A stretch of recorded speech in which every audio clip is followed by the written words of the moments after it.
bersantai di tengah taman, seekor kucing memakan ikan. Selamat pagi wahai teman-teman, semoga harimu menyenangkan.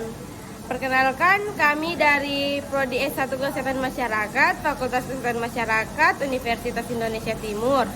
Kami dari kelompok 4 ingin menjelaskan tentang sosiologi kesehatan masyarakat. Perkenalkan, nama saya Gita Umaira. Saya Andi Putri Rahmadani. Saya Elizabeth Ismailakri. Saya Adelgarto Nusriana Jabata. Saya Zainul Bupagin. Saya Iksanuddin Nursi. Saya Enan Kinanti. Inilah hasil kerja kelompok kami. Selamat menyaksikan.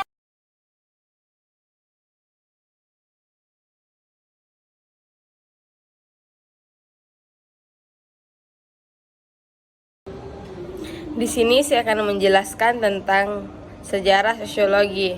Perkataan sosiologi pertama kali diciptakan pada tahun 1839 oleh Auguste Comte, seorang ahli filsafat berkebangsaan Prancis.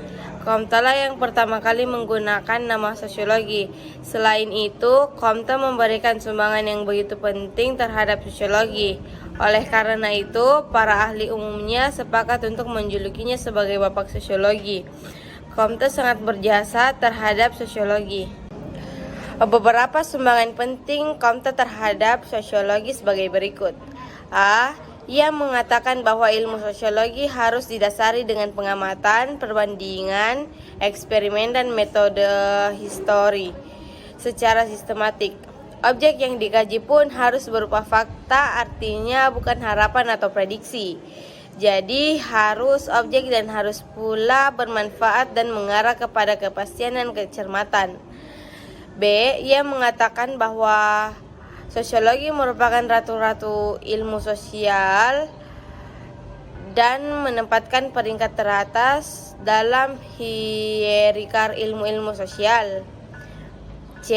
Ia membagi sosiologi ke dalam dua bagian besar, yaitu stratifikasi sosial yang mewakili stabilitas atau kemantapan dan dinamika sosial yang mewakili perubahan. Ia menyumbangkan pemikiran yang mendorong perkembangan sosiologi dalam bukunya Positif Filosofi yang dikenal dengan Hukum Kemajuan Manusia atau Hukum Tiga Jenjang. Dalam menjelaskan gejala alam dan gejala sosial, manusia akan melewati 3 jenjang. Jenjang pertama yaitu jenjang teologi. Yang dimaksud dengan jenjang teologi yaitu segala sesuatu dijelaskan dengan mengacu kepada hal-hal yang bersifat adi kodrat. Yang kedua, jenjang metafisika. Pada jenjang ini, manusia memahami sesuatu dengan mengacu kepada kekuatan-kekuatan metafisika atau hal-hal yang abstrak. Yang ketiga, jenjang positif. Gejala alam dan sosial dijelaskan dengan mengacu kepada deskripsi ilmiah atau jenjang ilmiah. Pengertian sosiologi kesehatan. Sosiologi kesehatan adalah ulasan terhadap kajian mengenai perilaku kesehatan sekaligus norma sosial para perilaku kesehatan dalam mengelola bentuk interaksi sosial oleh petugas kesehatan, sehingga proses penerapan pandangan ini mempunyai perspektif di antara manusia dan penyakit. Sosiologi kesehatan, hubungan lingkungan sosial dalam kesehatan. Ruang lingkup kajian dalam studi ilmu sosiologi kesehatan adalah lingkungan sosial, yang artinya lingkungan ini tidak hanya pada lingkungan masyarakat, akan tetapi lingkungan keluarga menjadi pengaruh di dalamnya. Apabila tak kala seorang berada dalam kondisi sakit, ada pengaruh besarnya dengan hubungan sosiologis antara manusia. Yang kedua, perilaku sehat dan sakit. Perilaku individu, kelompok sosial dalam masyarakat menjadi sisi penting kajian dalam sosiologi kesehatan. Sisi penting berhubungan dengan interaksi sosial yang dilakukan tak kala seorang merasa sehat dan sakit.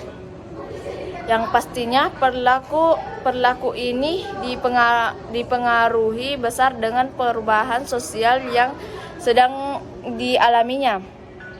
Perawatan kesehatan dan hubungan dengan pasien. Karena fokus sosiologi kesehatan adalah masyarakat dan medis, maka tak kayal dalam ruang lingkup sosiologi kesehatan meneliti tentang praktis praktisi perawatan yang dilakukan, baik di daerah perkotaan atau pedesaan sekalipun. Sistem perawatan kesehatan.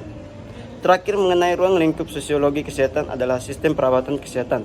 Perawatan ini berhubungan erat tentang fasilitas dan kualitas tenaga kesehatan yang diharapkan dapat membantu masyarakat ketika mengalami permasalahan kesehatan.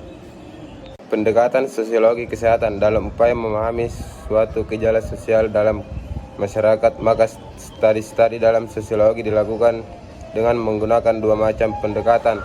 Sarwono 1993 yaitu pendekatan emik, yaitu menguraikan suatu gejala sosial sesuai dengan pandangan si pelaku sendiri, memahami perilaku individu atau masyarakat dari sudut pandang si pelaku sendiri atau individu tersebut atau anggota masyarakat yang bersangkutan. Misalnya, ada orang yang menggunakan pengobatan alternatif dengan menggunakan cara metafisika, maka makna pengobatan dan keakurasian model pengobatan tersebut bukan menurut peneliti, melainkan harus diungkap menurut pengguna atau pelaku layanan pengobatan tradisional. Pendekatan etik, yaitu pendekatan menguraikan suatu gejala sosial atau interaksi sosial dari sudut pandang orang luar atau sudut pandang observer, atau menganalisa perilaku atau gejala sosial dari pandangan orang luar serta membandingkannya dengan budaya lain. Jika seseorang sedang melakukan pengamatan ilmiah, maka pengalaman dan pengetahuan ilmiah yang dimiliki dijadikan sebagai alat ukur atau standar dalam menjelaskan masalah interaksi sosial.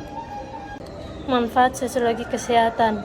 Banyak terdapat manfaat ketika mempelajari sosiologi kesehatan, yaitu yang pertama, mempelajari tentang perilaku masyarakat ketika sakit dan meminta pertolongan pada saat tenaga medis. Yang kedua, memberikan analisis yang kuat dalam interaksi sosial antara seorang dokter dengan masyarakat atau pasien. Yang ketiga, memberikan pandangan dan kajian mengenai latar belakang ekonomi dengan fasilitas layanan kesehatan yang didapatkan. Yang keempat, memberikan analisa sosial dalam hubungan dengan penyakit. Analisa ini dapat didapatkan dari metode-metode penelitian sosial. Yang kelima, mengulas tentang beragam fakta sosial secara sosiologi kepada masyarakat yang dapat mengalami permasalahan kesehatan atau sakit. Yang keenam, sosiologi kesehatan secara umum dapat memberikan pemahaman dan penyusunan rencana mengenai tingkat keberhasilan tenaga medis atau dokter, bidan, perawat, dan tabib.